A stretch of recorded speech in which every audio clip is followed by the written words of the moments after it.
Hey, aloha everyone. Welcome to live Q&A here on Trauma Recovery University. I am your host, Athena Moberg, and every week we come here and we do live Q&A for the global community of adult survivors of childhood sexual abuse. A lot of survivors that are here are adult survivors of a lot of different kinds of child abuse, not only childhood sexual abuse. It's not specific to childhood sexual abuse, but of course it is encompassing sexual abuse during childhood.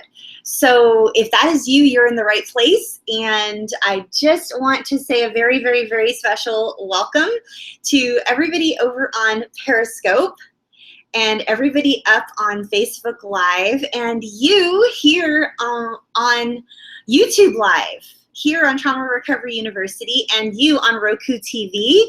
And if you're listening on a podcast, like on iTunes or Stitcher or Spreaker or SoundCloud or something in the future when we upload this. So hoping that the audio is okay. If the audio is working, could you all up on Facebook just perhaps do a little thumbs up on the video and let me know if the audio is working okay? And I'm hoping the audio is working okay over on Periscope. Awesome, yay, thank you so much. Let me just double check if the audio is working here. I mean, it says it's working, but you never know, you guys. So, you guys, this is the first week that all three audio are good. And I just want to say, okay, so normally, so the topics are different every single week, right? So you guys are the ones that request the topics. So when you request the topics, then I do the research, or I have a research intern that helps me do the research. This particular week's topic, this week, I already had a ton of research because we're talking a lot about Mother's Day, adult children of narcissistic parents, and not necessarily diagnosed malignantly narcissistic because they've gone to get help and they've received a diagnosis and therefore they are narcissistic. What we are talking about are adult children of predatory type parents, or parents that tend to get their needs met at the expense of their children, or even parents, adult children of parents who were very emotionally unavailable, perhaps neglectful, overtly abusive, covertly abusive, allowed their children to be abused or exploited in some way, and just adult children of parents where the adult children look back and they don't feel as though they had a mother figure or parental figure or healthy role model. And so those types of things, when they happen during our formative years from ages 0 to 8, really affect us and really shape the way we view the world. And so if you are an adult and you survived whatever form of childhood maltreatment, whether it's neglect, which we've discussed really recently in the past couple of weeks, emotional neglect during childhood, or if you have endured childhood sexual abuse, which there are over 200 hours of videos here on this channel that you could watch, or if you've experienced verbal abuse. Harriet, if you could pop up a video on a card here for healing from verbal abuse. And then there's, of course, emotional abuse. There's spiritual abuse. There's all types of different abuse during childhood, which physical abuse. Emotional abuse is really, really damaging throughout your life because you can't really reconcile what exactly was going on, and you can't really prove it because your wounds were not visible, which we're going to be talking about next week. So a little bit of a spoiler alert for next week, and maybe getting you guys prepared that are normally here every single week, that next week we're going to be talking about what it would look like if adult survivors of child abuse, if their wounds were visible, and they are an adult child of a parent who was perhaps abusive or neglectful or emotionally unavailable or allowed them to be exploited or what have you. And you're here because you want to heal. You're here because you want to feel better. You're here because you have goals and you want to reach your goals and you want to have healthy relationships now in your adult life. So we're going to be talking next week at Monday, 6 p.m. Pacific, 9 p.m. Eastern. Hey, Grace Hope, I'm so happy to see you. So we're going to be talking next week about what it would look like if the world could actually see the wounds that happen throughout your life. Those wounds that are invisible, that no one can really prove. But what would it look like on the outside? And I know that seems like a wah-wah topic, but it's really, really important for our healing journey to not only have our truth validated and recognized, but when someone says, hey, you're not alone, me too, I experienced that also. Hey, Buddha G Slaps, nice to see you here on Periscope. I'm new to Periscope. This is my third public live stream, so welcome. But yeah, that's what we're going to be talking about next week. But this week we are talking about all the Mother's Day feels. And I spent some time in some of our private secret support groups yesterday, just sharing a message of just love and hope and healing and compassion, and really just instilling in every single person that's there that I'm so happy they were born.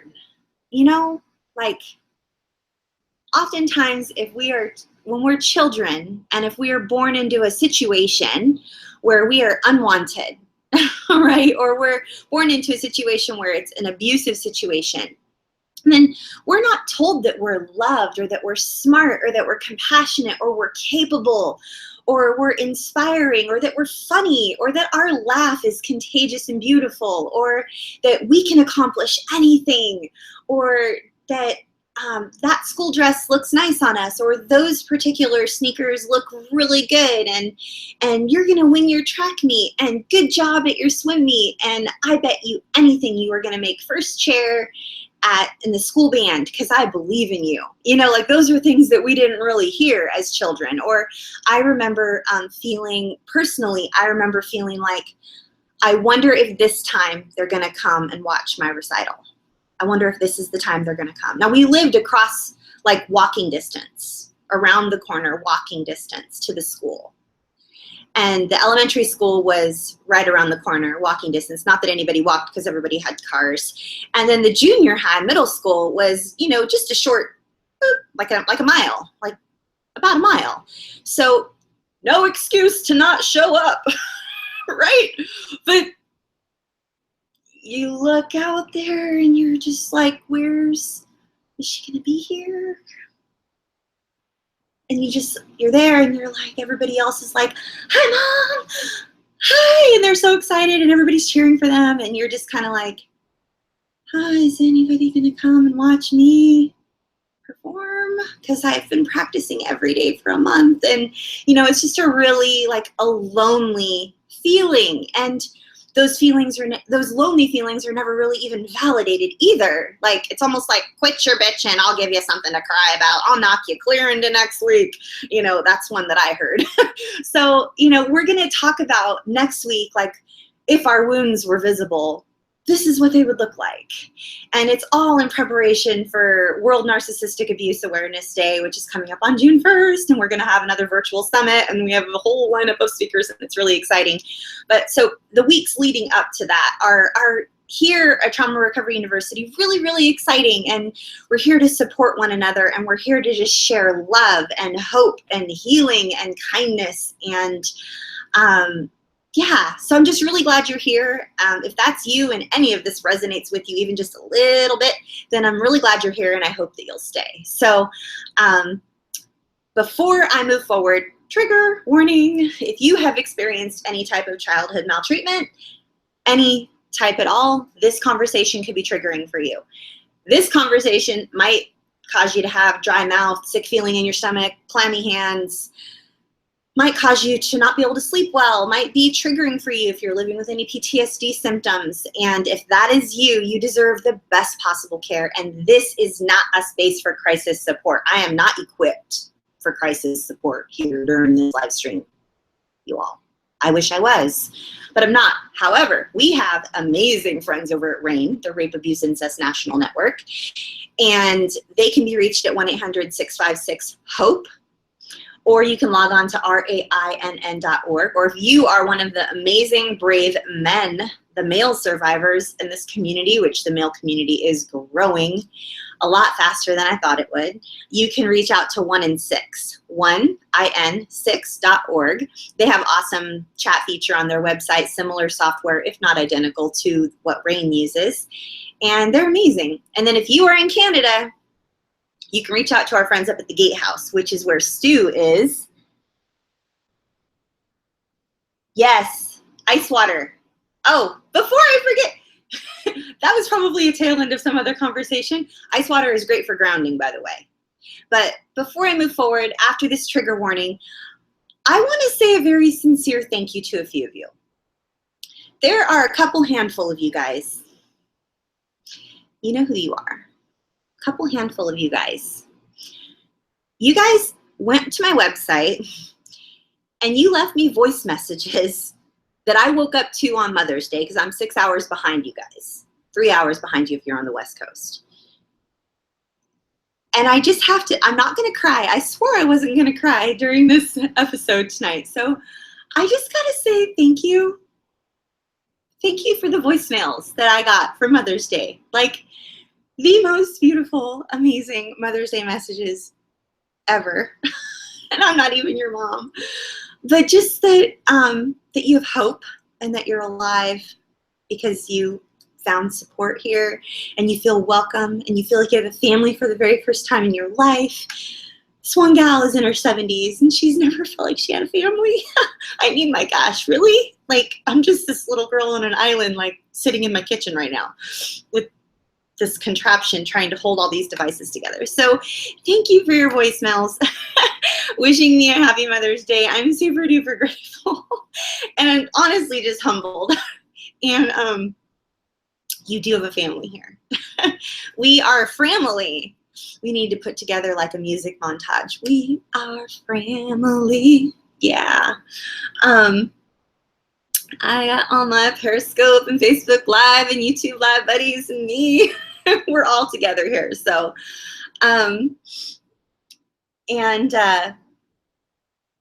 anyway, okay. Broken promise, I cried.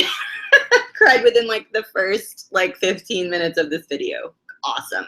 So hopefully the waterworks will be done. And the second thing I wanted to say thank you for is last week, many of you were very concerned about me because I did not have my water.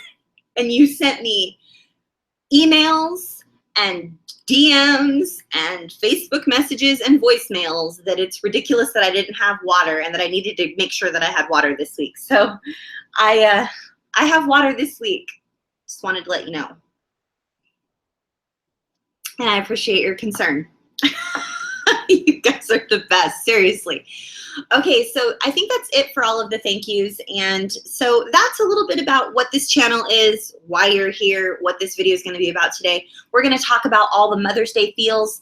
And specifically, we are going to, I'm like in between two houses right now. Like I got my hairbrush, my hair is brushed.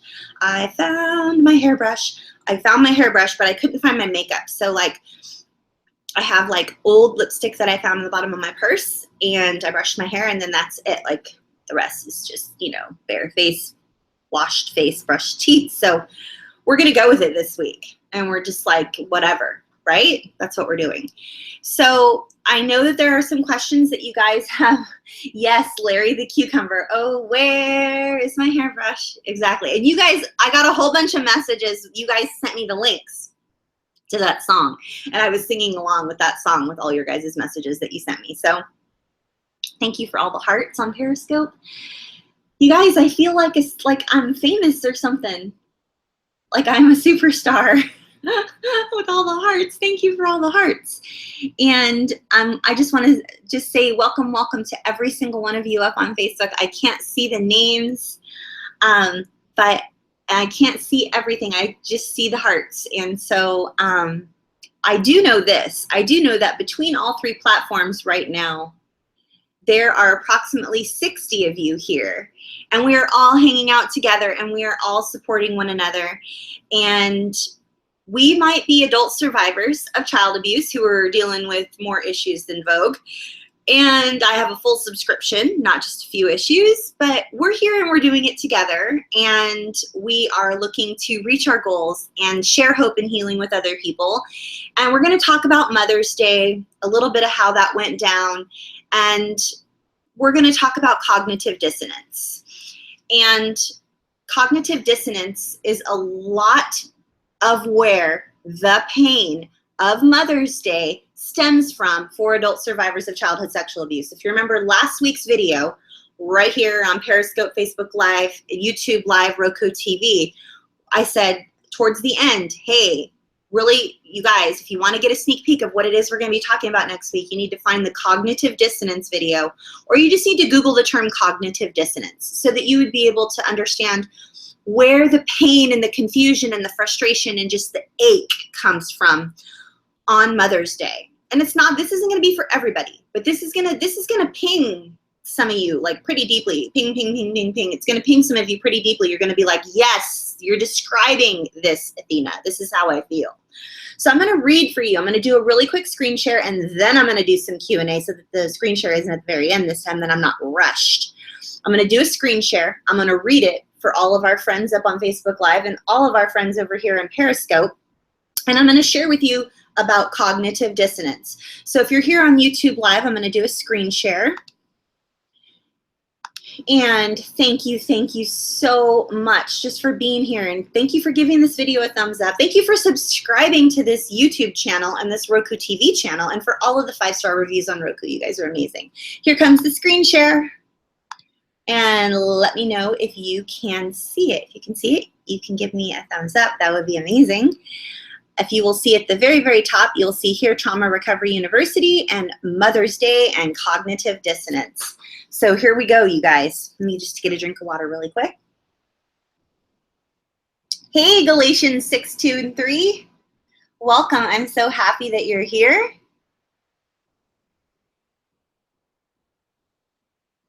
Okay, so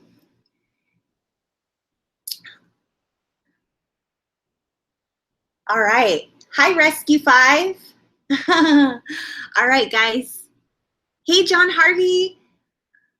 I really was inspired by your post yesterday in the Facebook group, and I was hoping that like all the guys over there, everybody would have like access to that video. I'm hoping. You are so welcome. I'm really happy to meet you. And if I've met you before and I'm saying meet you, then I'm really, really sorry. But I'm so happy you're here. Here we go, guys. Screen share. Hopefully you guys can see this. Screen share is working fine. You guys are amazing. I love you. Thank you so much. I have the best volunteers ever. Dawn and Matt are amazing, you guys. Shout out to Dawn and Matt. I have some questions already from Willow, from Liz, and from Service Puppy. Service Puppy IT, and from Hunter. And I'm going to get to every single one of you. First of all, thank you for posting questions. Oh boy, I see somebody shitting themselves all over the place. Is that you, Grace Hope? Shitting all over yourself? I should be wearing that shirt every week from Stu. Don't should all over yourself is what I should be wearing every single week. So that's looked like a lot like minimization going on, Grace Hope. A little bit of minimization going on there. Hi, Heather Tuba. I'm so happy you're here. Okay, so screen share over on YouTube Live. And here we go.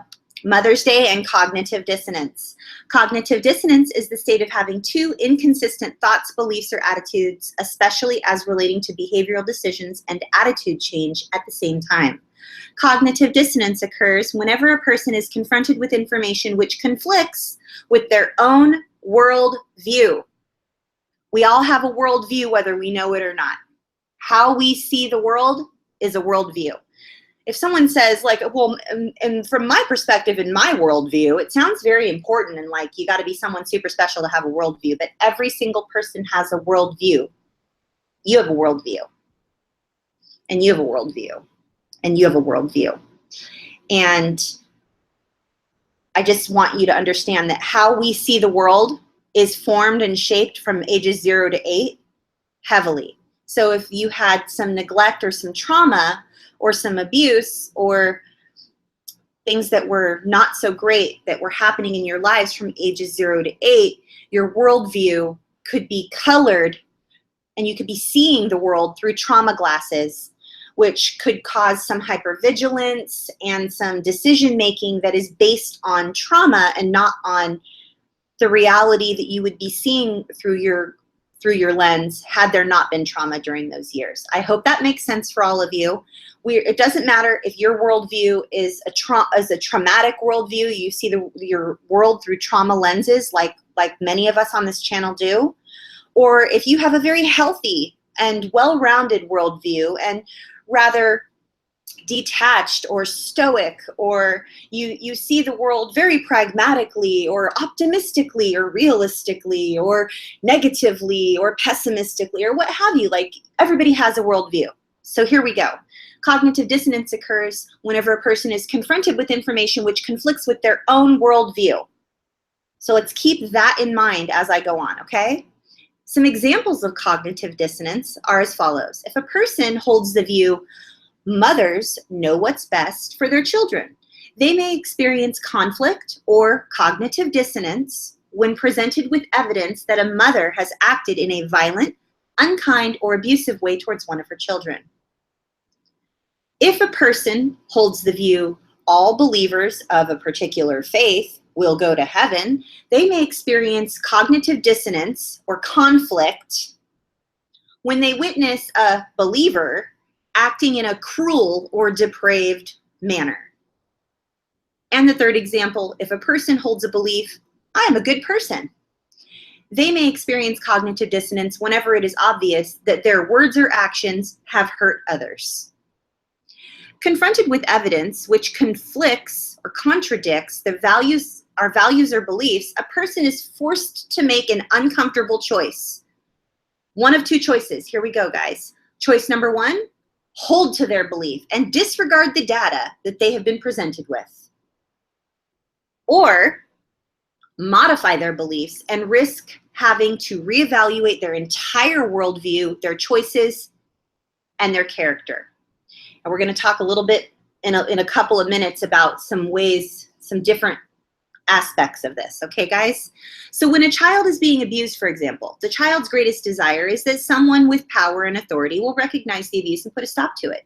If this doesn't happen, and if the child simply endures years of pain into adulthood without ever being believed, there will always be a childlike part of that adult that desires desperately and repetitively to make others recognize any sort of injustice. If such a person enters psychotherapy for the treatment of trauma, the issue of, do you believe me, can quickly emerge as a therapeutic problem. Pause. So survivors, adult survivors of childhood abuse of any kind, if their feelings were never recognized or valued or validated in any way, if the abuse, when brought to someone's attention, was ignored, or they were told they were lying, or they tried to file a police report of some kind, or they had to go through the system and it all just didn't turn out well, if this person chooses to enter psychotherapy, enter into a therapeutic relationship with a helping professional, a licensed clinical social worker, a master's level therapist, a counselor, even a layperson through a church or what have you, or even like a DBT group or any type of relationship with a helping professional, the question of, do you believe me, will quickly emerge. And as you heard me discuss last week, was it last week or the week before, you guys? Someone let me know. Someone remind me. I even had the conversation with my husband where I needed to share with him, I think I need to hear you say that you believe me. I need you to tell me that you believe me. I'm a grown-ass woman, 43 years old. And I've been through therapy and counseling and DBT and CBT and EMDR, and I've been healing for 17 years. That was last week. Thank you. Thank you so much, Matt, for being my memory. Thank you so much, Heather. Thanks, Heather and Matt. So last week, I remember sharing with you that I told my husband, I think I need to hear you tell me that you believe me. Now, I'm a grown woman, and I have been healing for 17 years. I've been on this recovery journey for 17 years. So it's not like this, I want to make sure that everyone here knows that recovery and healing from childhood abuse, someone's at the door and I'm not going to get it right now because I'm working. Recovery from childhood abuse in adulthood and everything that goes along this healing journey, this therapeutic journey that we're on, this healing journey where we're seeking hope and healing from what it is that we've been through, healing from trauma. It's never, ever, ever, ever, ever, ever, ever a one and done. Wave a wand, one and done. Never a one and done. It's a process. It's a day-to-day process. You feel great one day, you're struggling the next. One moment you're fine, the next minute you're not. Some weeks are good, some weeks are not so great. Some months are like, yeah, high fives all over the place on this month.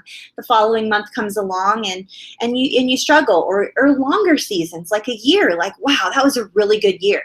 I had a really good several month block of time where I was feeling super solid. And then all of a sudden things just started unwinding and unraveling. And it's a journey, you guys. It's never a one and done. The coolest thing that happens though is that resilience kicks in. You become more resilient the more you heal.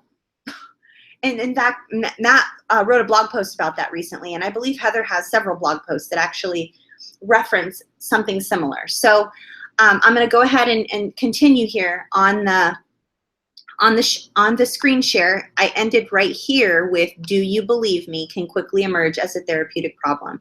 So here we are. We're going to start here at yet. Yet, when children grow up in dysfunctional families in which the parents are cruel and critical, it can be so emotionally traumatic for the children to admit the truth about their parents' lack of caring that to protect themselves from being torn apart by the cognitive dissonance or fear and anger, the children will turn the anger against themselves. They will blame themselves for their parents' cruelty. They will construct negative beliefs such as, I must be to blame, and I am bad, and I am disgusting, and I am damaged goods, resulting in a very depressed individual. We all know anger turned inwards is depression. That's what all helping professionals, it's part of the medical model. It's just lingo that's thrown out there into the psychological mental health community. If you're angry with yourself or there's some self-hatred or self-loathing going on, then that's usually leading to depression, different levels of depression, whether it's clinical depression or there's a whole nother video. Harry, if you could pop up a video up at the top here on depression. And just dealing with depression and the different types of depression and healing from depression. That would be amazing. So we're going to start here.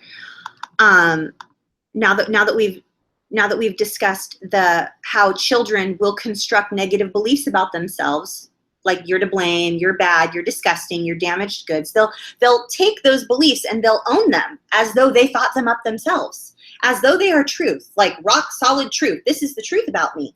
I am disgusting. I am bad. I deserve bad things. I wanted the abuse. It must have been me, because it could never be the parents, ever. How could it be? They're a pillar of the community. Everyone likes them. Everyone says hi to them at the grocery store. Everyone loves them. People come to them for advice. They're the counselor at the church. They're the pastor of the church. They are the mayor. They're the guy that volunteers at the library every week. They're a pillar of the community. So how could it possibly be them? It must be me. I must be the bad person. I'm the screw up. I'm the one that must have done something wrong. This must be me. And sadly, a lot of the other family members tend to validate those negative beliefs that we have about ourselves. So we end up with a very depressed individual as an adult who struggles with anxiety, depression, and a myriad of other different things. So in a similar way, memories of sexual, physical, and emotional abuse in childhood, here I am right here, can be repressed as a self-protective mechanism. Because some part of the child's personality knows that the abuse could provoke intense and damaging anger, both toward the perpetrator and or family member, and toward themselves, the memory of the abuse can be suppressed to protect everyone from the risk of the child's own feelings of anger, / rage, / like the scariest thing ever. And so the brain protects us, right? It's the most amazing thing ever. You guys, I need to link up the book below here called Body Keeps the Score. It's by Bessel van der Kolk. And it talks a lot about body memories. And, you know, the body doesn't lie. It remembers. And it's really a helpful book. And I really think I need to link that below. I'm not an affiliate or anything like that. I just want you guys to have access to the book by Bessel van der Kolk called Body Keeps the Score. It's a blue book. And it will rock your world, but it will help you a lot. Consequently, I'm moving right along right here on the screen share. Consequently, for real emotional healing, this is important, guys, don't miss this, okay? For real emotional healing, not just containment of the anger, real emotional healing, for real emotional healing to be possible, it is necessary for adults who have been abused as children to understand and make peace with their fear of their own anger. So, Harriet, I don't know if you've already popped it up yet, but if you could pop up a link to the video on anger, that would be great. I have a lot of people. Yes, it is available on Amazon. Body Keeps the Score is available on Amazon, you guys. It's a great book. If you guys, I really want you guys, hopefully, Harry, if you could pop up a link to the video on anger, that would be great. You guys, I really need you to understand that your anger played a very important role, and your anger still plays a very important role. And I understand, more than you know, I understand that we're afraid that if we begin to open up the Pandora's box of just a little bit of anger, that it's going to explode all over the place and we're never going to be able to retrieve its contents, and it's just going to get everywhere and it's going to ruin everything. Kind of like if you were to like open up like a box and it like outsprung this like Jack in the Box and it was covered with a ton of glitter, and you'd be vacuuming up glitter for like 30 years because glitter just stays forever. Kind of like that. So you're really afraid to even approach the box of glitter. Yes, I see you guys responding. Yes, yes, yes. So I really want, I don't know how I can say this any more clearly than this. You have my full permission to find a safe way to open your box of anger and really, really make peace with your fear of your own anger. Even for you to acknowledge, I understand that I'm afraid to feel angry, and I'm okay with that. Even just acknowledging that you're afraid of your own anger can be hugely therapeutic and very, very healing. So I highly recommend that. And we're going to move down here on the screen share regarding cognitive dissonance, how it can be resolved, and then what to do and what not to do. And then we're going to be done. Just so you know, we're almost done with the screen share. For those of you who can't stand screen shares and you're just like, where's her face? For the love of all things sacred, just hurry up, Athena. So this is super important, guys. I wouldn't be sharing this with you if it wasn't really, really, really, really valuable. So here we go. Cognitive dissonance will be resolved in one of 3 basic ways. Number 1, change your beliefs. Perhaps the simplest way to resolve dissonance between actions and beliefs is simply to just change your beliefs. Let's say you're experiencing dissonance. Remember, dissonance is kind of like conflict. Okay, let's say you're experiencing some dissonance surrounding the topic of cheating on a test at school. You could, of course, just decide, for instance, that cheating is okay. This would take care of any dissonance. However, if the belief is fundamental and it's important to you, such as a course of action, this course of action is unlikely. Moreover, our basic beliefs and attitudes are pretty stable, and people don't just go around changing their basic beliefs, attitudes, and opinions all the time. Since we rely a lot on our worldview, there's that word again, worldview, how we see the world, basic beliefs, foundational beliefs, right? the belief system that we have in place, the worldview that we have. We rely a lot on our basic beliefs, attitudes, and opinions all the time, and we rely on our worldview in predicting events and organizing our thoughts. Discerning, is that safe? Is that person safe? Is that event that I want to attend, is that a safe event? Is that a good thing for me to do? Is that a good choice? Is that a poor choice? Is this the healthiest thing for me to do in the moment? We rely a lot on our worldview so that we can predict and be mentally and emotionally prepared for anything that we're going to be going through. This is super duper important. We rely a lot on our worldview for those things, and it helps calm our anxiety, because remember what I always tell you, if your subconscious is at ease,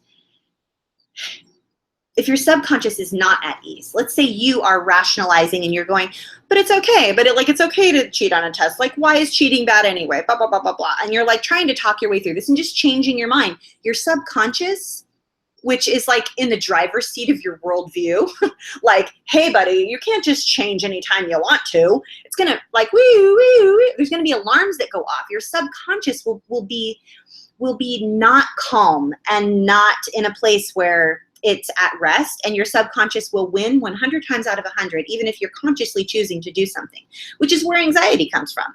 So here we go. Therefore, though changing your beliefs is the simplest option for resolving cognitive dissonance, it is probably not the most common, because remember, your subconscious will win 100 times out of 100. Second way out of 3 basic ways that cognitive dissonance can be resolved would be to make sure that you never do this action again. I am never going to cheat on a test ever, ever, ever again. I'm just not going to cheat on a test ever again. You can just make up your mind, right?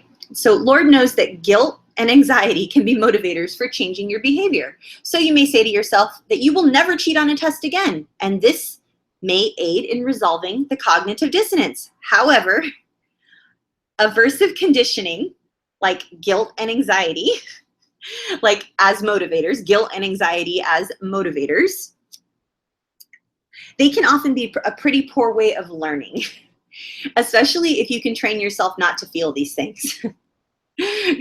Plus, you may really benefit in some way from the action that's inconsistent with your belief system and your worldview. So the trick would be to get rid of this feeling without changing your beliefs or your actions. And this leads us to the third and probably the most common method of resolving cognitive dissonance, and that is changing your perception of action.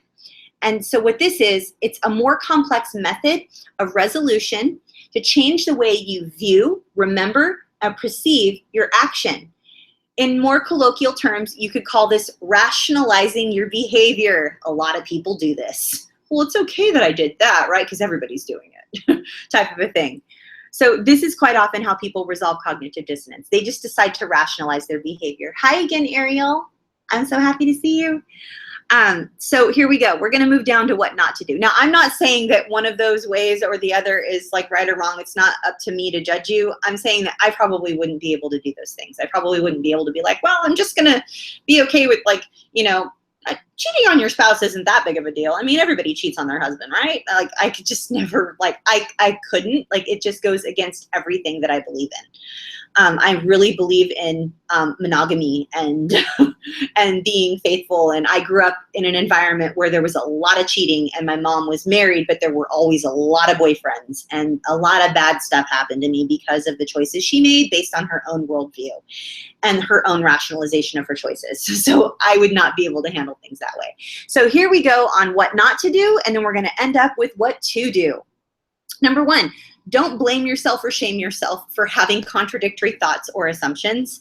Now let's go back to children have a really hard time if we hold the belief that mothers know what's best for their children, but we see a mother being abusive or otherwise neglectful towards her child. We have that cognitive dissonance, and we're like, but wait a second, I thought mother knows best. I thought she knows best of what to do with her kids. Then why isn't she taking care of her kids? So we have this cognitive dissonance, right? We can't blame ourselves or shame ourselves for having these contradictory thoughts and assumptions. Like, we really, it's based on our worldview. We believe that it's wrong to neglect and abuse our kids. So everybody has contradictory thoughts and assumptions, and they are an important part of growth and learning. Same with the thing about cheating on the test. Like, well, I only cheated on one answer. Well, I didn't know what I was going to do. So, and I had to pass that class. Otherwise, I was going to have to remediate the entire year of medical school. And so I had to cheat on that test. And like, we rationalize it or whatever. So let's say let's say you've already done these things. Let's say you're like, you know what? I already did these things. I already acted that way. I treated this person that way. I cheated on that test. If you are in a space where you're trying to heal this and you're trying to do better going forward, do not shame or blame yourself for having this cognitive dissonance. Do not shame or blame yourself. Admit that you were wrong. Go through whatever motions you go through in seeking forgiveness for those things, whether it's through a higher power or seeking forgiveness from another person that you may have hurt their feelings. Recognizing things that we have thought or done that are contradictory to our worldview is all a part of growth. We're all a work in progress. No one is perfect. I screw up and I blow it every single day, every day. And I try to seek opportunities to either make amends, sincerely apologize. I want to acknowledge it was wrong that I acted this way or thought these things or said that thing. I shouldn't have raised my voice at you. Will you please forgive me? I'm very sorry. Or I should have responded to that email in a more timely manner. Or I apologize for not following through. You know, that was wrong of me to do that. You know, I have to figure it out on my own. But I'm not going to shame myself or blame myself if I really want to grow as a person, because shaming and blaming myself is going to be counterproductive. So that's number one of what not to do. Number two, don't assume that because you have been wrong or mistaken about one thing, that you are going to be wrong and mistaken about everything. Because it's easy for us to do that, right? It's easy for us to go, I am just such a screw up. Like, why would I even want to go after that new job? Because like, I already lost my old job because I wasn't worth it. I didn't do the right thing and I missed the deadline, and so I got fired. And so why would I even try to go after that new job opportunity? You know, I screwed up once, so I'm probably going to always screw up. It's important that we don't use all or nothing, black and white terms when we're dealing with our healing. We really are going to need to look in the middle area here, in the scary middle where all the healing happens, where good and bad reside with one another. Like, I am not innately good, and I am not completely bad. I am a mixture of both, and I am a work in progress, and I am just doing the best I can on this planet. And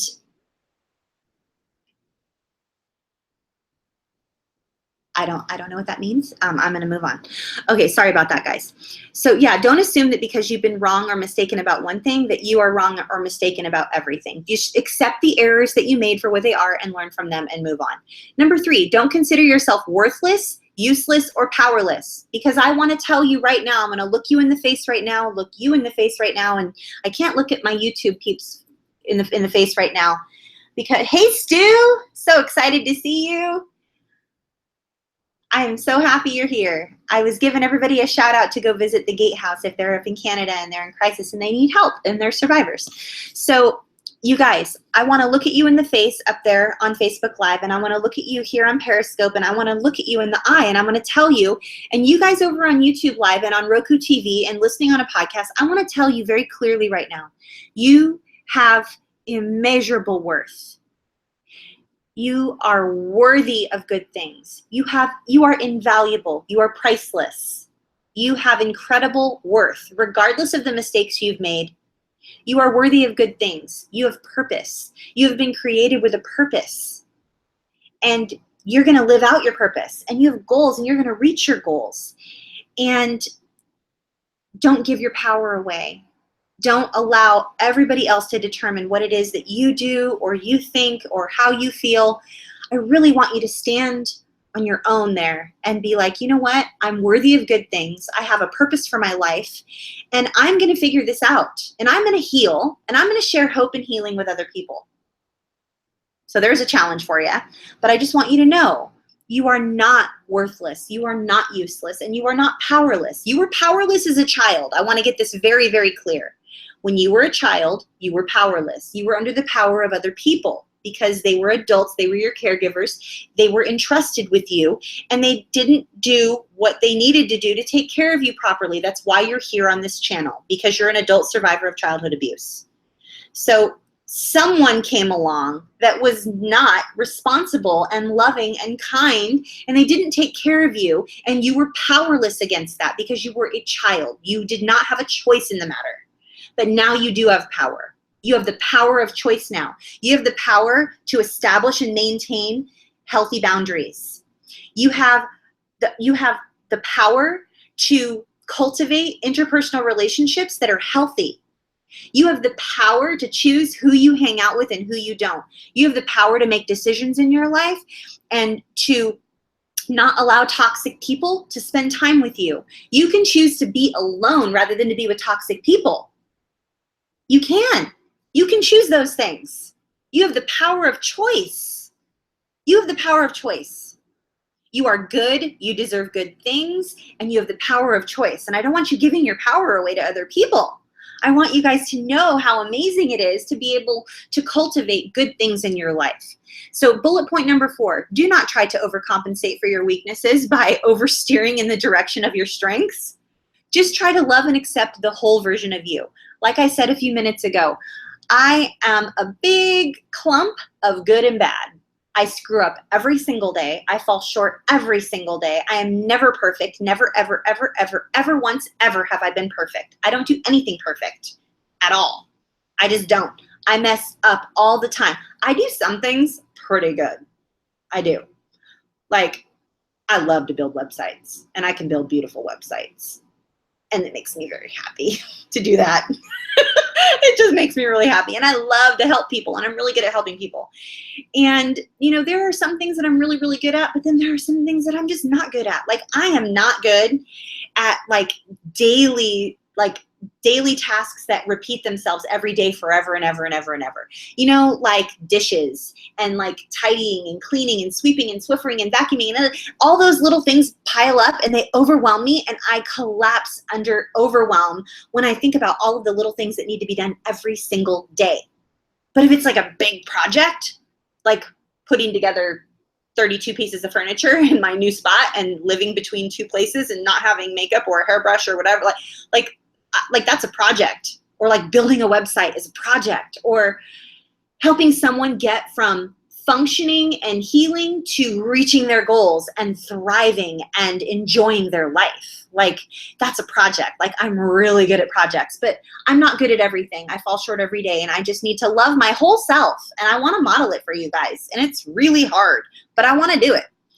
So don't consider yourself worthless or useless or powerless, and do not overcompensate. Love your whole self, your weaknesses, your strengths, all of it. Love your whole self. And the last 2 bullet points, do not go into denial about the things that are plain facts. Do not deny the fact that your abuse happened. Abuse is abuse is abuse is abuse is abuse is abuse is abuse. I'm going to say that again. If you were abused as a child, it wasn't just only verbal abuse or only emotional abuse, or I was only molested once. I was only raped one time. It was really my fault. I was wearing a short skirt. I had a beer to drink. You know, we rationalize these things all the time, and we go into denial about the plain facts, which is abuse is abuse is abuse is abuse, period. It's abuse. It's not a popular message, you guys. My message is not a popular message, but it's a message of truth. And I'm not going to deny that child abuse exists. It exists in people's homes. It exists in people's cars. It exists in the church. It exists in the government. It exists at school. It exists in perfect-looking families. It exists everywhere, in every town, in every city, in every county, in every state, in every country. There is abuse. And I'm not going to deny it. We're not going to deny things that are plain facts just so we can feel better and resolve our cognitive dissonance. Because it would be easy for us to resolve that conflict. Oh, well, maybe it's not happening. Maybe we just thought it was happening and it was just like once. And maybe it's just not happening at all and it's just not. Everything's fine now. And that's just a lie. Like, we're just denying that it's happening. And that's not a way to resolve cognitive dissonance. We cannot deny plain facts. We need to accept the truth that abuse exists, and we need to learn from it, and we need to figure out how to help other people and give them a message of hope and healing. We just need to do it. We have to. It's like our duty as a human being. At least it is for me. If that's not your purpose and you're just here to receive, and you might never share a message of hope and healing with anyone in the whole world, and that's totally fine, but that's just, I feel convicted and inspired to share with other people that they're not alone. Abuse exists. It's wrong. It's always going to be wrong. It always has been wrong. And it doesn't matter if it was little or this genre of abuse or that genre of abuse, or it was only once or whatever. It's abuse. It's abuse, period. It's abuse, period. Even if it's only emotional abuse, which is psychological warfare, and it can really cause you to have a breakdown. Or if it's only, he only hit me once, or he doesn't like punch me with a closed fist. He only hit me like with an open hand. So that's not that bad. Or, you know, no, I'm sorry, but none of that's okay. Abuse is abuse, and abuse is either right or wrong. And I'm going to just go with it's wrong. So we can't be in denial in order to resolve our cognitive dissonance, even though it helps us feel better in the moment. We can't do that. And lastly, do not make any big announcements or dramatic gestures or make life decisions while you are feeling emotional about something that's happened. Wait until you have had time to think and consider your options. And what I mean by this is, you're trying to resolve your cognitive dissonance. You're feeling really conflicted. It's Mother's Day. I love my mother. I love my mother. She's my mom, but like, you know, she exploited me and sold me to people, and I'm living with permanent brain damage, and I struggle every day of my life, and I have PTSD, and I struggle in all my interpersonal relationships, and I have struggled my whole life, and I'm already in my 40s or 50s or 60s or 70s or whatever. And I'm really frustrated and I'm really angry about that. Well, maybe it wasn't that bad. Like, I know what I'll do.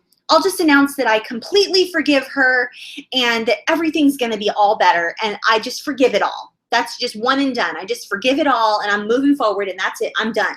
I'm just going to draw a line in the sand, step over it, and that's it. That's my life decision, and I'm going to be fine.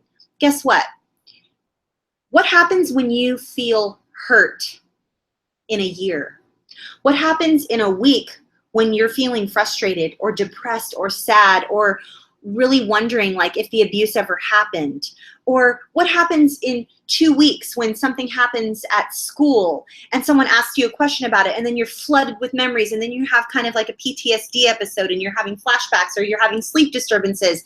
What happens then? Then you start shaming yourself and feeling super crappy about yourself because you made this life decision. You made this huge announcement that that's it, I'm done, I'm over it. It was so many years ago anyway. I'm just over it. I forgive everybody. I forgive. And, you know, everything's fine. It wasn't that big of a deal. You know, I was really young back then, and maybe they didn't know any better. And I already announced to everybody that I forgave her. And so I guess that means that I just have to like stick with it because I already said it, and I don't want to go back on my word because I'm just trying to like work on all of that. And so what I want to encourage you to do, yes, forgiveness is not for the other person. I'm of the belief that forgiveness is for us. And I'm also of the very, very, very huge firm belief, which I'm going to be talking about in the month of June. Forgiveness and reconciliation are two different things, folks. Just because you forgive something, it doesn't mean you say it was okay, and it doesn't mean you're in relationship with that person. It means that you're releasing your need to change the past. You're releasing your obsession with changing the past. I can't change what my mother did, so I'm releasing it. Like, it's not going to taunt me and torment me anymore. I release it. I release the need to change what happened because I can't.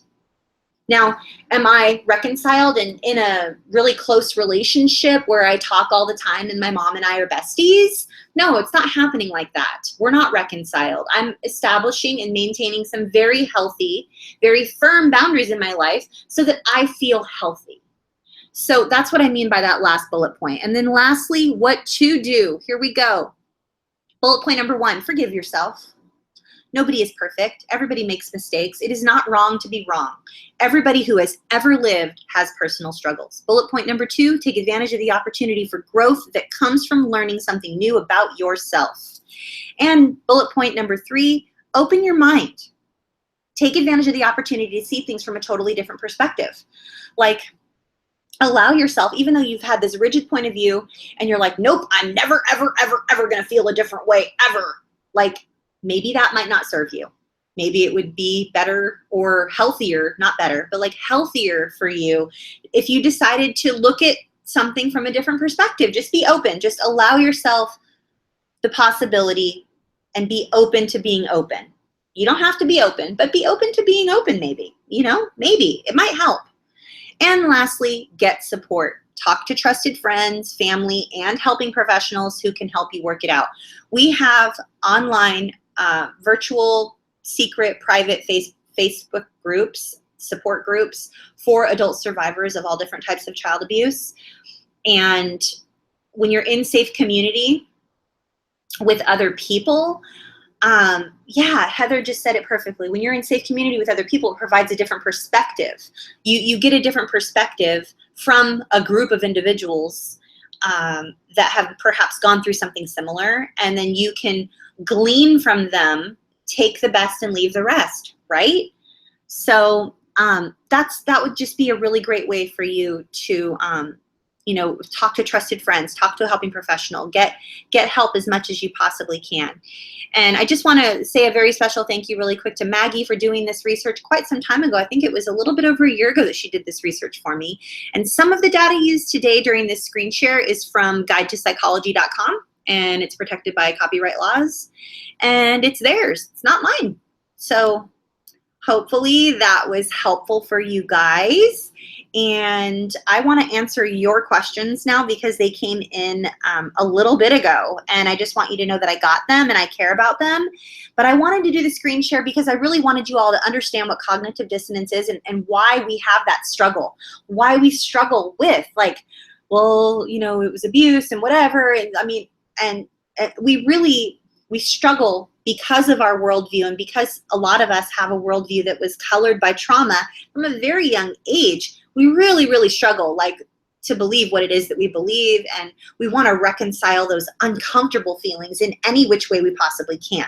So just wanted to share that with you guys. So I'm going to go and I'm going to see all of these questions from tonight. Let's see. Oh, there's not that many. I'm hoping that you all are still here. Gosh, I think, yeah, there's about 60 of you still. I didn't lose anybody. You guys, I still have about 60 of you. This is good. Okay, so Willow says, I found out 2 weeks ago that my mother passed away. I always believed that I was abducted at 4 years old, and recently I heard that I may have been sold. And I'm struggling now with not ever being able to get the answer. Oh my goodness. First of all, Willow, I'm so sorry that you are going through this. I'm so sorry that, first of all, if being abducted and then versus being sold, you're not dealing with, there's no lesser of the two evils. They're both, both of those are very devastating, devastatingly destructive for our psyche and for our soul. It's soul crushing to have to go through this. And I had a similar, I've shared with you guys a whole bunch. I'm not gonna hijack your question, Willow, but I just want to let you know that I've been there. I understand. I was kind of told from a very young age that I was supposed to be aborted. I wasn't wanted. My mom was sort of busy. She, didn't have time. She didn't want me anymore, type of a thing. And so she gave me to different family members, and things happened to me when she gave me to different family members. And then there was just a lot of really bad stuff going on. And I know that there's some things that I'm never going to know the answers to, because one of my family members that was sort of the ringleader in making sure that I was traded and sort of traded for goods and services that benefited the entire family, she died. So Willow, I just want you to know that I feel you. It stinks to never know the real answer. Before she died, she handed me a handwritten letter from my mother from when I was 5 days old. And it sort of proved what I thought was true, and that was that, from birth, it was sort of the plan. I was perfect. It was I was the answer. And but I won't really ever know, because I don't get to ask her that, because she died, this family member that I'm talking about. But I want to encourage you, Willow, that even though I will never know the truth. I am choosing, I don't even know if Willow's still on here because she asked this question an hour ago and maybe she had to go. So if someone could tag Willow and just let her know that I'm talking to her at whatever point, like at the 60-minute mark of the video, that would be awesome.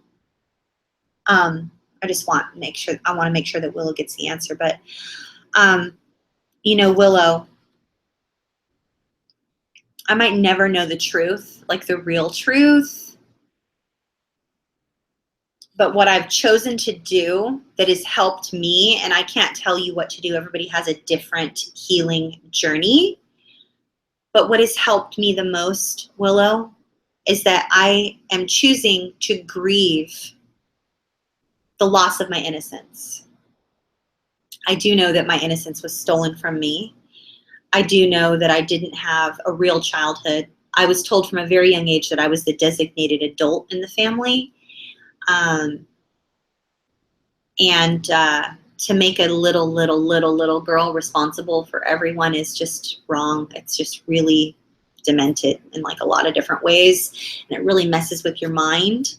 I might never know the truth, Willow, and you might never know the truth, but you can choose to grieve the loss of your innocence, which is of course multifaceted, but deep healing comes from the grieving of the loss of our innocence. It is a lot of responsibility to put on a little kid, most definitely.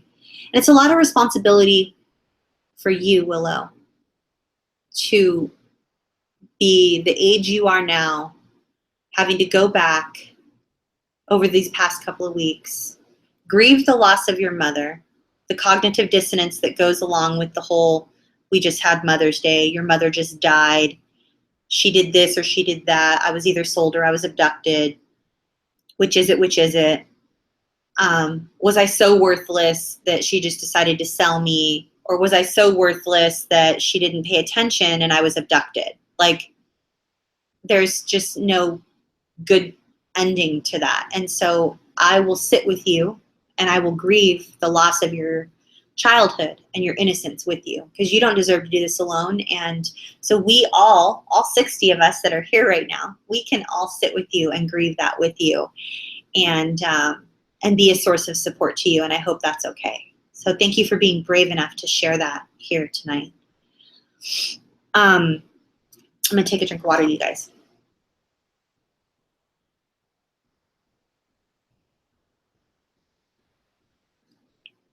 Okay, so Liz over on Facebook, Liz says, my truth is not validated by my mom.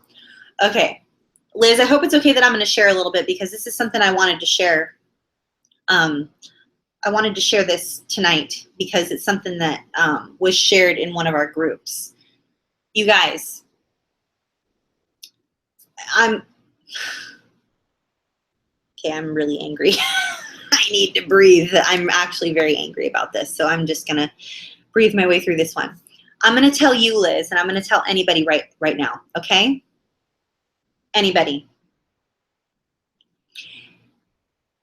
I don't care if it's your mom, your child, your spouse, the neighbor, the Pope, the president, or whoever. If they tell you that your abuse happened a long time ago and you need to just be over it by now, and why are you still allowing it to affect you? And they dismiss your truth and dismiss your feelings when you haven't properly had an opportunity to grieve and process and heal, that's not okay. So, and there's a word for all of that, and it's called secondary trauma. You're being re-traumatized. So not only is your mother supposed to be a safe person, and she's not, if she's invalidating your experience, minimizing your truth, invalidating the fact that you went through it, and that saying that you should just be over it by now, and telling you that it was a long time ago, that's not okay. And I want to give every one of you permission to establish and maintain an extremely healthy boundary with anyone who says that type of message to you.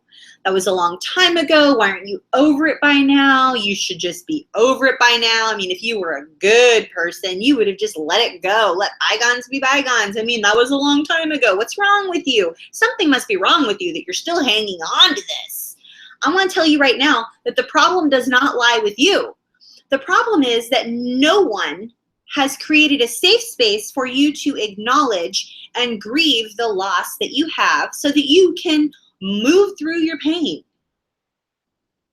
And you deserve to move through your pain. You deserve it. You deserve to move through your pain. You don't forget about it. Real quick example.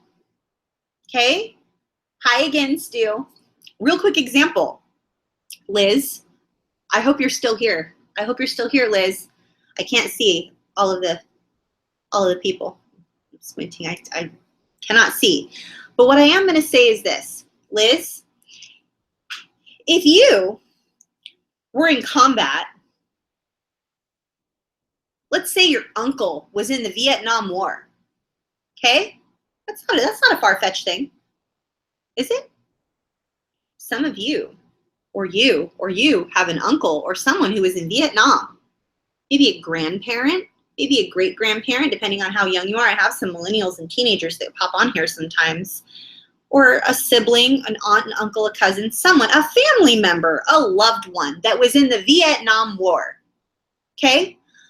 Let's say that a bomb went off and you lost your arm or a leg.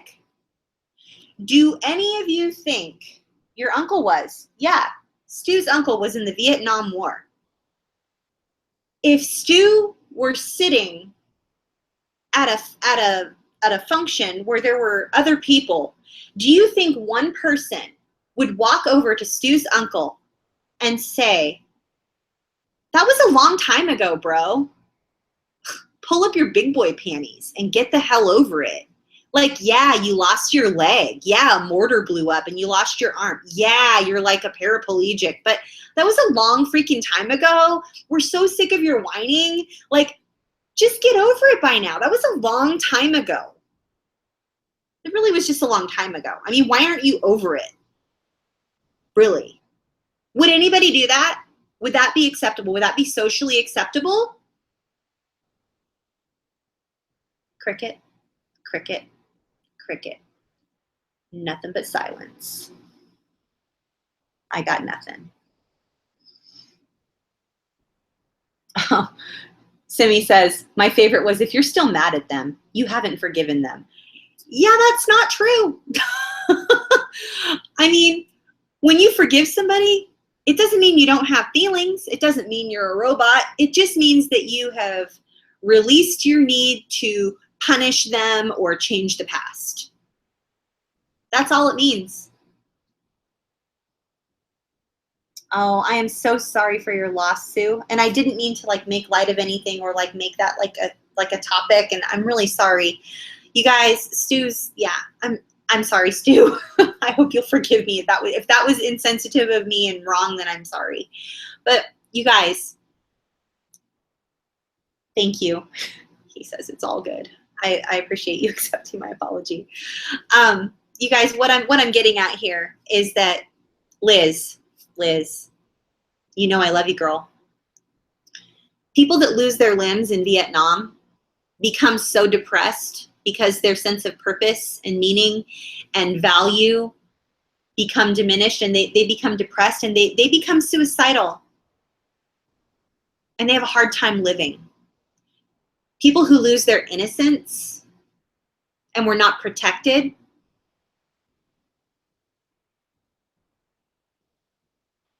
they become depressed and they lose their sense of purpose and they become suicidal. It's the reality, folks. Childhood abuse is real and it has lasting, damaging after effects. It just does. Period. End of story. No one needs to get over anything. Every human being is different. And there are 7 billion of us on the planet, y'all. So guess what? There are 7 billion different ways that someone can heal from something. So if you haven't found your way yet and you're not feeling like you're healing, don't worry. You have 6,999,999,999 more ways that you could, figure out how to heal and how to feel better and how to move through your pain.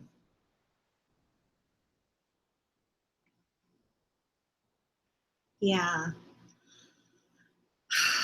I wish I could just change the world.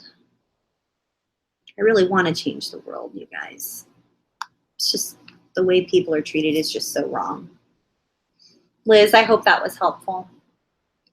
I want to look at you right now, Liz, and I want to tell you that your truth is validated and your feelings right now that you have are valid.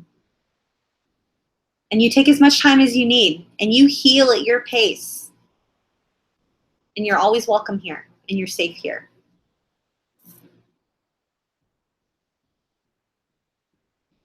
Hope for the future. Service Puppy IT says, I literally remember hardcore believing that being told good luck would ruin the thing because I wasn't worthy of luck and I was cursed. Oh my goodness. You guys, I've been told similar things my whole life. I've had people poop all over me like that and just say stuff that's very insensitive, that I'm not worthy of good luck. I'm not worthy of a blessing. I'm not worthy of this. I'm not worthy of that. I mean, you guys, one of my most vivid memories of being a teenager and being a young mom, most of you know that I had my son when I was 18, I was pregnant my entire 18th year, and then my son was almost born on my 19th birthday, but he waited a few days. So he was born 3 days after my 19th birthday.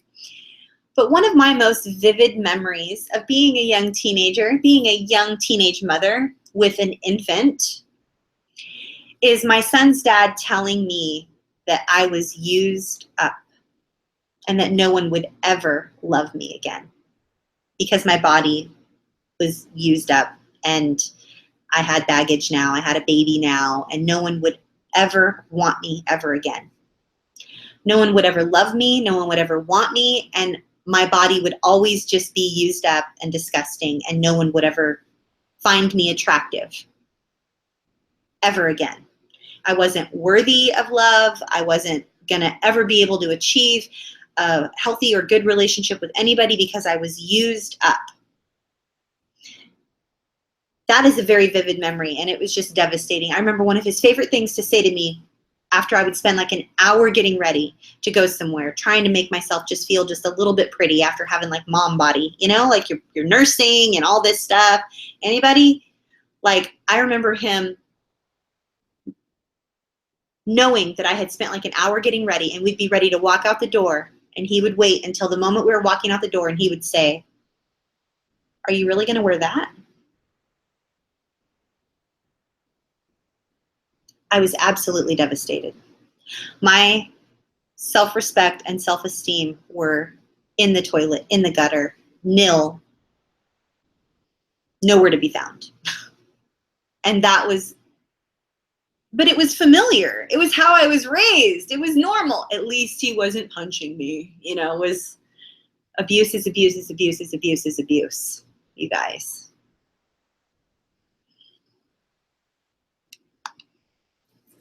Thank you so much for sharing hope for the future. You are worthy of good luck. You are not cursed. You're worthy of all good things. And good things are going to happen for you because you're here and you're doing the hard work. And there is hope for the future, like your Twitter handle says. There is hope for the future. You do have hope.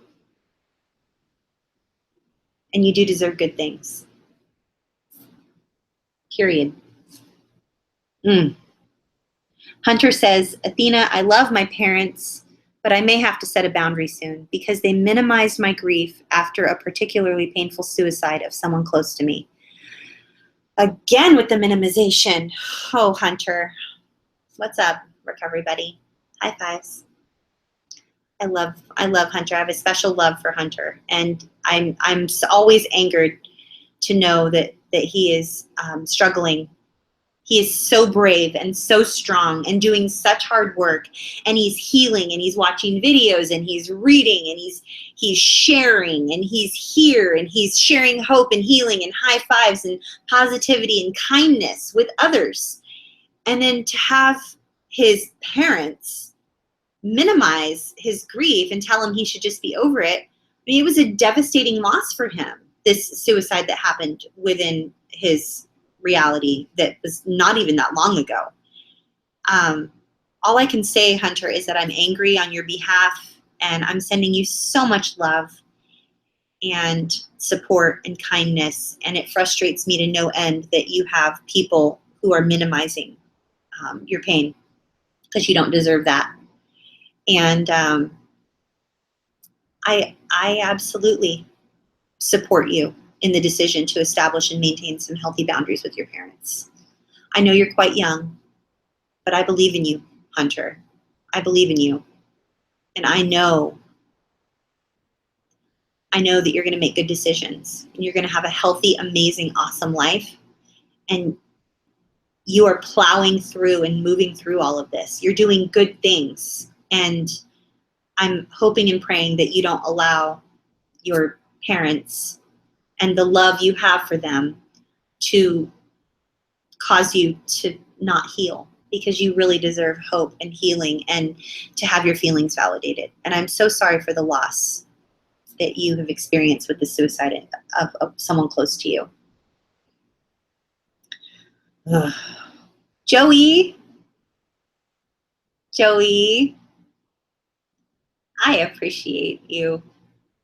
You're always here every week sharing. I'm so grateful for you. Joey says, I was tricked into coming to my mom's house, and I was told I was going to get a ride home. But guess what? I'm still here, stuck. I am so stupid. Joey, you are not stupid.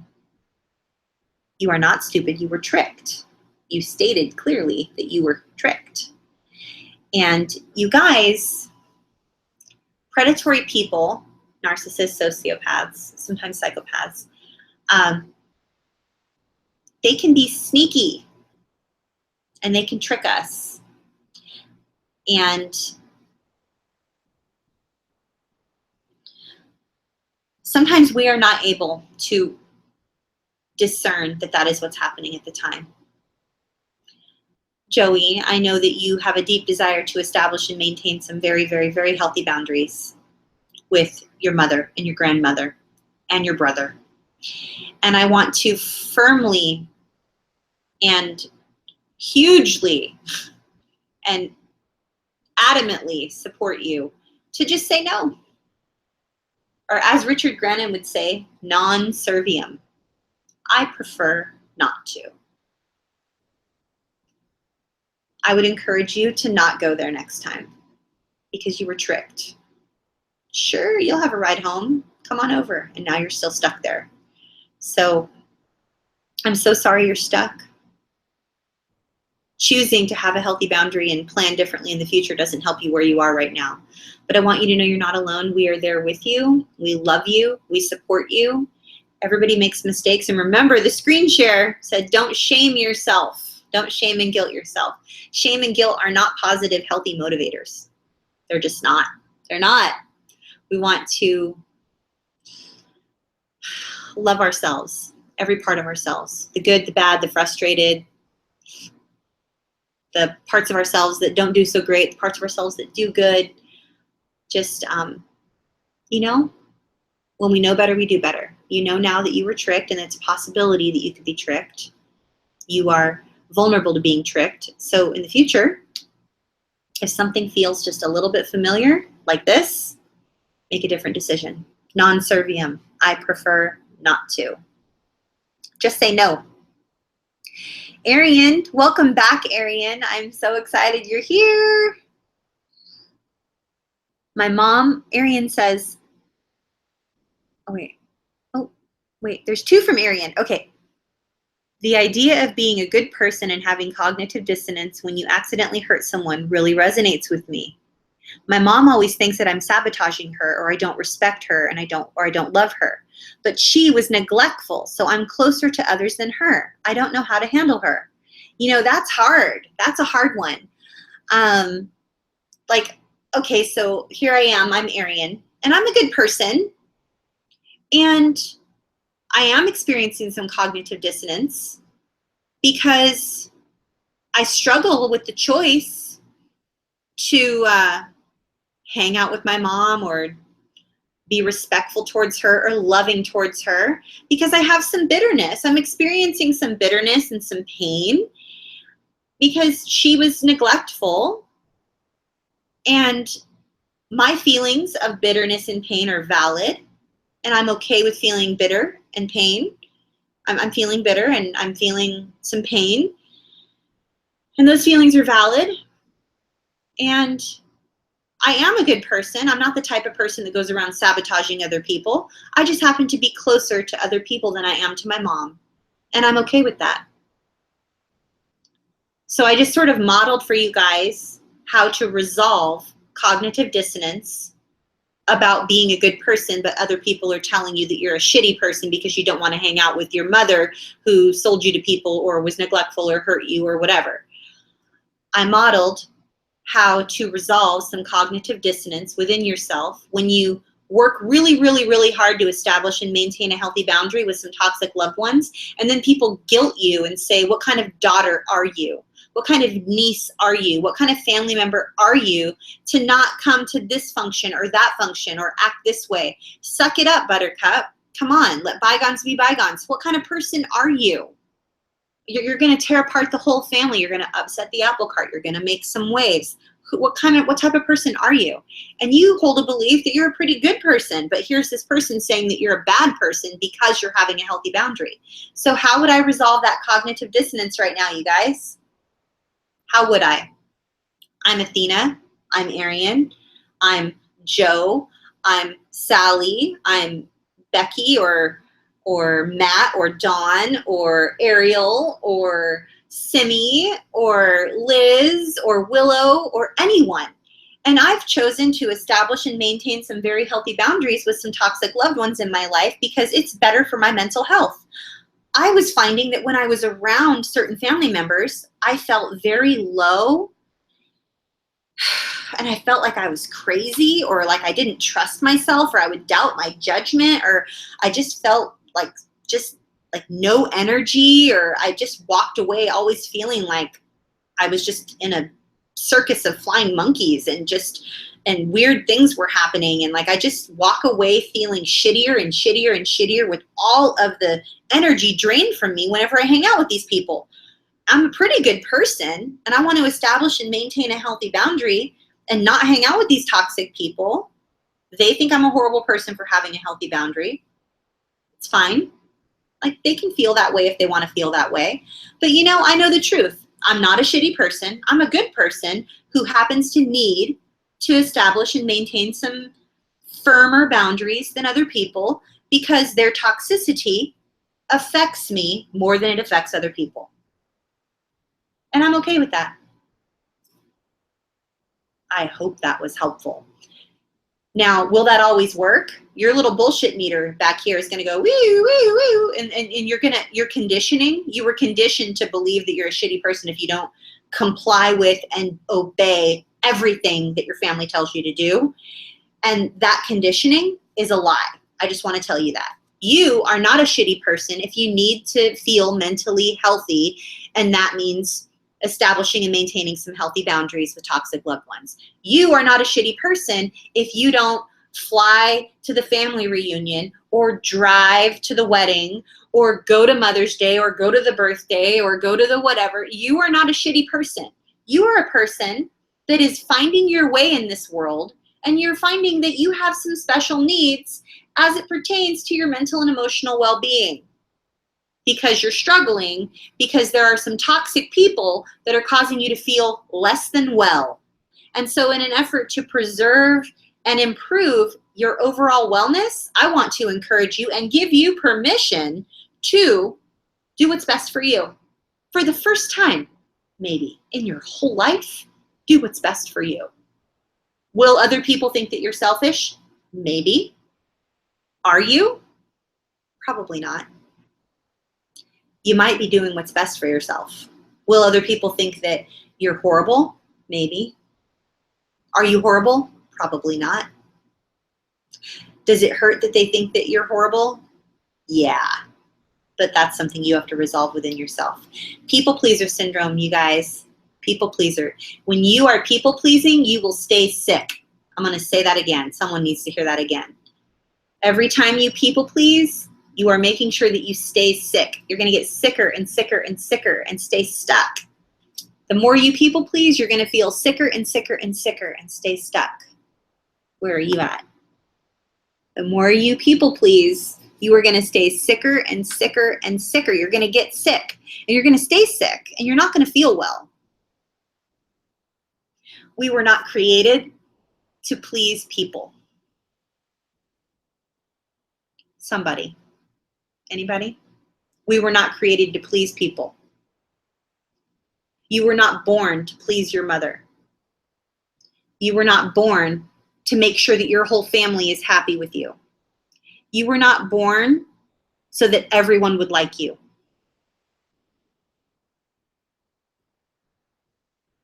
A little bit of a truth bomb there. Got nothing but crickets. Oh, I got some hearts. Yeah. That deserves some hearts. Give me some hearts. I got an amen over here. Yay! Thank you for the hearts. See? Yes. Truth. Truth. Thumbs up? Thumbs up? Hi again, Grace Hope. Okay, I'm going to close out my last couple questions here. Arian, I hope that was helpful for you. Thank you for sparking an amazing conversation. Thanks for the hearts. Oh my goodness, I love those little purple flowers up there on Facebook. You guys are amazing. I love those so much. And I love all the hearts on Periscope. They're so cool. YouTube needs to up their little floaty game. They need to up their game when it comes to little things that float on your screen. Okay, Heroes Don't Wear Capes. I'm so happy to see you. Oh my goodness, I'm so happy to see you. Seriously happy to see you. I think you're over here. I think you might be on Periscope. Maybe you're on YouTube. Is it common, Heroes Don't Wear Capes wants to know, is it common to see mother as two separate people? I didn't remember my mother being abusive. New memories of myself referring to the monster only recently worked out that it was her. Yes, okay, this is big, you guys. This could be a video all in itself, honestly.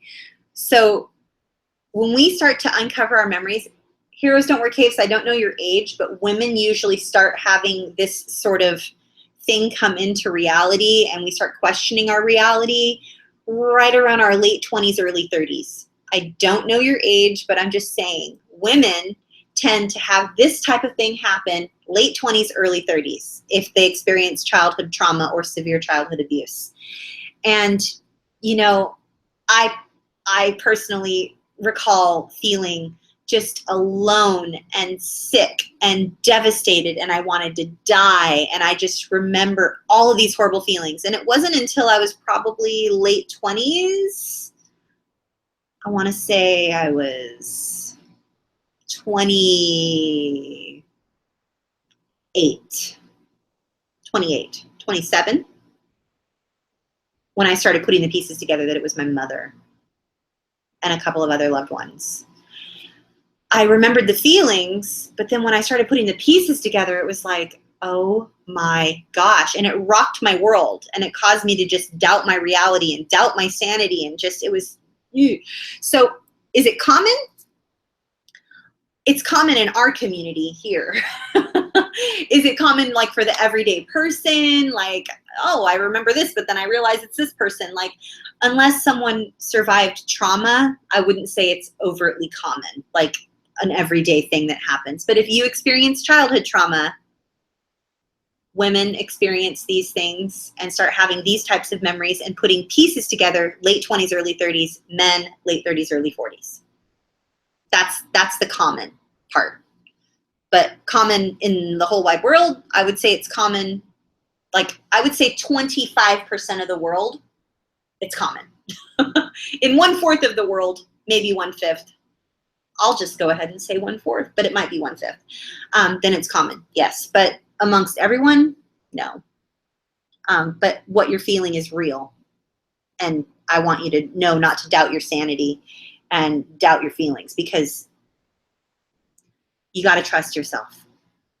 You got to trust yourself. And you're going to be able to heal your intuition as you become more congruent within yourself. The things you think, the things you say, the things you do, the things you feel, and all of that sort of line up. Oh, Harriet, if you could pop up a YouTube card for healing our intuition through congruence, that would be amazing. I think Heroes Don't Wear Capes, I think that might help you a lot. Thank you for all the hearts, you guys, on Periscope. I just love it so much. Oh my gosh. Okay, last couple questions, you guys. Oh my goodness, there's a lot more. Oh, there's a lot more questions. I'm really trying to hurry. Maybe we should do a healing book club. John Harvey says, yay, let's get some hearts for that, a healing book club. Woo! Yeah, you guys, I definitely agree. Hey, Harriet, there's a video. Maybe I ran out of YouTube cards. If I ran out of YouTube cards, link it in the video description below. There is a video that we did on books and resources to support your healing journey. So either here there will be a link, or down below in the video description on YouTube or on Roku TV, you guys, there's a whole list of these books and resources. They're amazing. But yeah, good idea, John Harvey. Liz says, how do you get rid of the anger? You embrace it and you process it and you experience it so that it doesn't pop up and hit you in the forehead every time you're in the middle of like a calm situation. I'm going to stuff that anger down. I'm going to stuff that anger down. Nobody got any time for anger. Ain't nobody got no time for anger. Anger is dangerous. Anger is horrible. Let me stuff it down. And it just pops up, hits you in the forehead, right in the most inopportune time. You're in the middle of something calm, and then you're like, I'm angry. And you like feel like raging out. So you have to like make space for, process, feel all your feels so you can heal. Remember, guys, I say that a lot on this channel. As long as we feel all of our feels, then we are going to heal. So yes, anger is there for a reason. It means you need something. Yes, yes, yes. Remember, Liz, the best way for me to frame this for you, oh, I have a really painful blemish, you guys. It may be because I just hit it with my hand. I was like hitting my forehead. Remember, Liz, the best way for you to look at your anger or any other feeling is that it's an indicator. It's just an indicator. It's like, hey, look at me. I'm here for a reason. Ooh. Oh, Matt, what was that movie? Matt, what was that movie? Where it has like the little girl and she's sad. And then there's the girl, Joy. And that was such a good movie. It was very triggering to watch. It was a really deep movie, but it really helps show the part that every feeling plays. And it's an important part. They're indicators. Feelings are indicators. Inside Out. Thank you so much, Simi. Liz, find a Redbox or Netflix or whatever, however, find it. Find the movie Inside Out and watch it. Liz, it will help you. That's your homework. I gave you guys homework. Thank you, Matt. Hi, Deborah. I'm so happy to see you, Deborah. Oh my goodness. How does one change one's worldview, conditioning, and go through trauma therapy without support? Ooh, I need to look at you in the face and get out of this screen. Deborah, in my personal and professional opinion, I'm a helping professional. I have a very rewarding career among other trauma practitioners who help people heal from childhood trauma. I'm not a master's level therapist or a PhD. I have chosen coaching as a modality because the collaborative nature seems to really be amazing for those who have survived trauma. So I love coaching. But my personal professional opinion is this. You cannot heal without support. You need support. And changing your entire worldview, like learning new truthful messages about yourself that are opposite of your conditioning cannot be done alone. You need to be involved in safe community. You need trauma-informed helping professional. And yeah, you need both of those things. You're going to need a trauma-informed helping professional, and you're going to need a safe group of other survivors that have been through what you've been through. And that is the way we heal. The best possible way to heal is in safe community and with the help of trauma-informed professionals. So it might not be the answer you were looking to hear. I have a feeling that that's not what you wanted to hear. I'm so sorry, Deborah. But I have healed from my conditioning a lot. Am I like awesome and perfect and all healed? Healed? No, like I still struggle with, I was conditioned to believe that I'm stupid and I'm clumsy and I'm fat and I'm ugly and I'm unwanted and I should have never been born and I can't learn new things and my clothes will never look good on me and I'm used up and no one will ever love me and my body's used up and it's gross. And I mean, I was conditioned to believe all of these things and hold them as truths.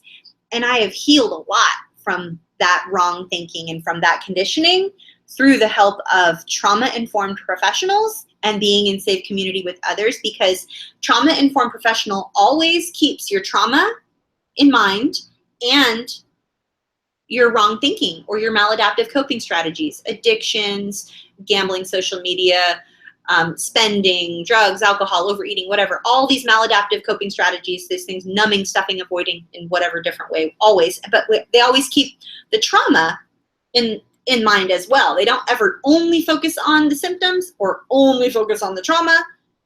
They always do both together. Trauma-informed care. Trauma-informed care is what we do here on this channel. This is what you need.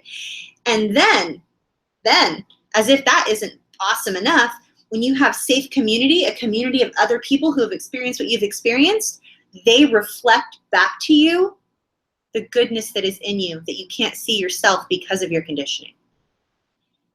Until you begin to believe it and feel it for yourself. That's how you heal. That's how you heal, Deborah. I'm so happy you asked, because someone out there needed to hear that.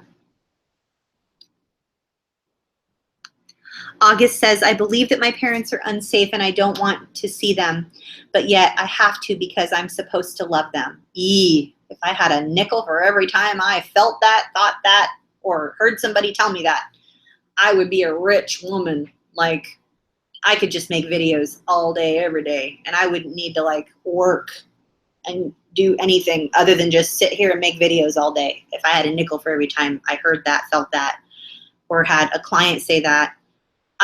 August, that is a belief that has been ingrained into you.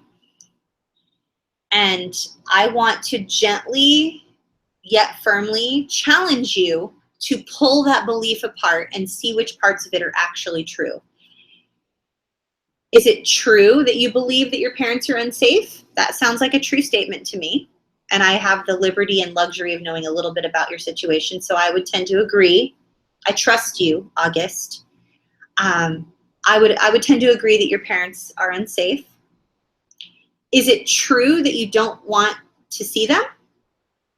Let's see, if I'm deeming someone likely unsafe, I think it's true that I might not want to see them. I think that's true. Is it true that I have to? Maybe. If someone's holding a gun to my head or you know, promising harm if I don't see them, then I might have to. If my life, it's like die or spend time with my parents. But if it's just people pleasing and you want to earn someone's favor and do whatever they want you to do, then it might not be 100% true that you have to. I would pull apart I have to and see if it's true. Because I am supposed to love them. Sounds like you're shitting all over yourself. Sounds like you're shitting all over yourself. Should yourself all over the place. Shoulding. I should love them.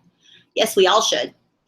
But parents should love their children and protect them and raise them well and model good behaviors for them and have a healthy family and a healthy life and provide for all of their needs, and all while being human and flawed, but owning their stuff.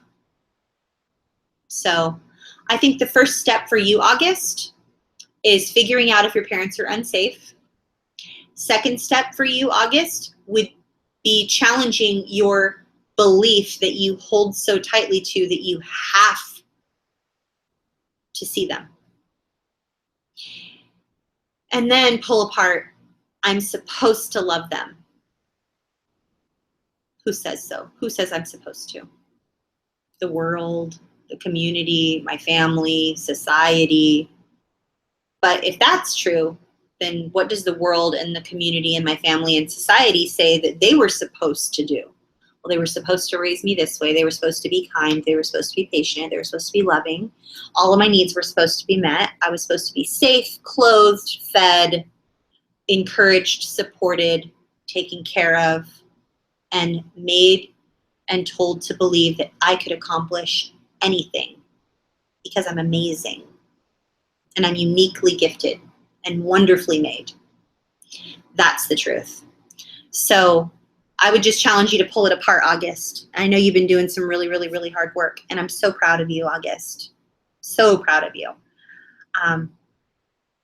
But I would challenge you to pull apart the I have to's and the supposed to's. And I love you a lot. Hope for the Future says, I thought we are supposed to forgive ourselves. If I've released the past, shouldn't I not let it back in? Yes, in a perfect world, when we get to wave a wand and go, boom, forgiven, yay! Wave a wand, think, one and done. So yeah, forgiveness is a process. It's a process. It's not a one and done. It's not a magic wand. Boom, forgiven, boop, done, boop, healed. Yeah, in a perfect world. Yes, yes, yes, hope for the future. Yes, in a perfect world. Perfect world, it wouldn't come back. But we're human, and things trigger memories, and you're human. And it's process. Vinny Kostis says, Mother's Day sandwiches me so hard. I am both triggered to the loss of my own mother, and I'm trying to be a better mom for my kids. Yes. Oh my goodness, Vinny. Yeah. I am triggered by the loss of the relationship that I've always wanted with my own mother, and then I'm also trying to be a better mom to my son. And my son has told me a few times that, like, when are you going to talk to grandma again? I mean, come on. You know, like, he kind of doesn't get it. He does now, but that was previously. But I'm with you, girl. Yes, it is so hard. Hi, Michelle. I'm so happy you're here. Welcome, welcome. Yeah. Yes, Vinny. So much.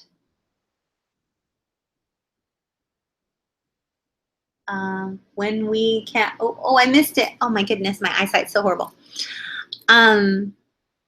Lots of comments. Oh my goodness. Sabra. Hi, Sabra. Can I ask how people handle the emotions and memories when they first realize that their mom did what their mom did and enabled? I have just come to realize it in the last month. Eee. Sabra, thank you, first of all, for being here and for speaking up, and I'm just so grateful. And this was from about 45 minutes ago, so I don't even know if you're still here. But if you are, I'm hoping that you get this message and, you know, you're doing it. You're doing it. You are here, you're reaching out, you're like, wow, how do I handle this? You're reaching out to safe community, you're looking to heal. You're not alone. I would say, Sabra, your takeaway would be look for a trauma-informed professional and get involved in safe community, a safe community of other survivors who have lived what you lived through, and allow yourself the space to feel every single one of your feelings.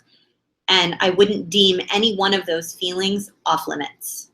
I would allow yourself to feel anger or frustration or confusion or sadness or love or fear or grief or whatever it is that you're feeling. I would just encourage you to feel all of those things. That you're here, and that's a huge step. Vinny says, sometimes we became both the child abused and the mother who made mistakes because of it. It is such a juxtaposition. Yes, that's so perfectly stated. Oh my gosh. So I recorded a video in some of our groups yesterday about how I had a conversation with my son, just telling him that I had so many regrets. Like, I wish that I was more calm and more mentally and emotionally capable during his upbringing. And I wish that I could have been more patient and more kind and less overbearing, and that I had come from a different position so that I would have had more to offer him. And yeah, it was really hard. But I was able to communicate that to him, and he was grateful that I did. He, of course, told me that he loves me, and, but he said, it means a lot to me that you wish that it was different. So I'm really glad that I got a chance to say that. So I'm with you, Vinny. It's super duper hard. Oh, sorry. Sabra, not Sabra. Sabra. Sabra, thank you so much for asking the question. I hope that my answer was helpful for you.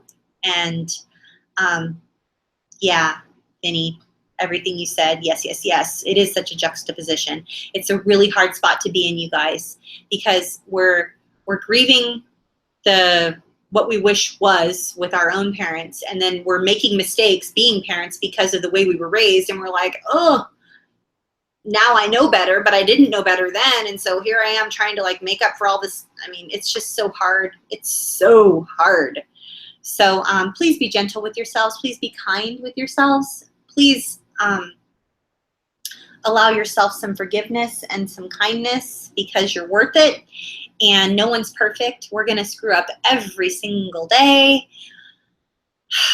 But it's important that we learn how to accept ourselves just as we are, while also trying to improve and feel all of our feels and heal and do what's best for us and do what's best for our children and our loved ones, and not allow other people to should all over us and not should all over ourselves. And just as a side note, dialectical behavior therapy, DBT skills are excellent in helping with cognitive dissonance. So if you're not familiar with DBT, or you haven't looked into DBT skills, or there are no DBT skills groups in your area, I would search them out. I would look for them online. I would get yourself a workbook. It is really, really, really, really helpful for cognitive dissonance, because cognitive dissonance is like, there's this and there's this and there's this conflict. But if you apply DBT skills to this conflict, this dissonance that you're experiencing, it causes you to be more mindful and more pragmatic, and it helps you pull it all apart and really feel what it is that you're really feeling in the time that you need to feel it, instead of feeling it all at once and feeling really confused. So I hope this was helpful for you, and I hope you'll be really kind with yourselves. These types of videos and chats can be triggering for even hours afterwards, so I hope you'll be kind to yourself. Reach out if you're in crisis, 1-800-656-HOPE or RAINN.org, or 1in6.org, or if you're in Canada, reach out to the Gatehouse. And it's my honor to be here with you guys. Next week, we are going to talk about what it would look like if our wounds were visible. And we're using the hashtag in conjunction with World Narcissistic Abuse Awareness Day. We are going to be using the hashtag in as much of the correspondence that we can, called hashtag if my wounds were visible. So we're going to throw that out there. I mean, of course, we're going to do our hashtag No More Shame, which is our chat that we do 6 p.m. Pacific, 9 p.m. Eastern. But, during our discussion, I think it would be really healthy for anyone following that hashtag. It was used last year during World Narcissistic Abuse Awareness Day on June 1st. And then if you remember, 2 years ago, I hosted the very first World Narcissistic Abuse, or Healing from Narcissistic Abuse virtual summit. So I'm hosting another summit this year, and we have a ton of guest speakers, and it's going to be amazing. But I'm going to be using the hashtag if my wounds were visible, and we're going to be talking here openly, 6 p.m. Pacific, 9 p.m. Eastern, what it would really look like on the outside if people saw what actually happened to us when we were younger that was, you know, covered up, hidden, silenced, shamed, you know, minimized, allowed, enabled, perpetrated, all of that. What would that look like on the outside if our wounds were visible? So I hope this has been helpful for you. My name is Athena Moberg, and I love bringing you everything you need for healthy, trauma-informed care. And my message is a message of hope and healing. So I hope that this video or this message or this podcast has brought you hope and healing. And I just hope that with all my heart. So thank you so much for being here. And I just love you guys. And I'll see you next week, every week on Monday, 6 p.m. Pacific, 9 p.m. Eastern, there on Periscope, up there on Facebook Live, and right here on YouTube Live and Roku TV. So, and over there on iTunes and Stitcher and the podcast as well. So thank you so much for watching, and please be kind to yourselves, and I'll see you next week. Bye, everybody.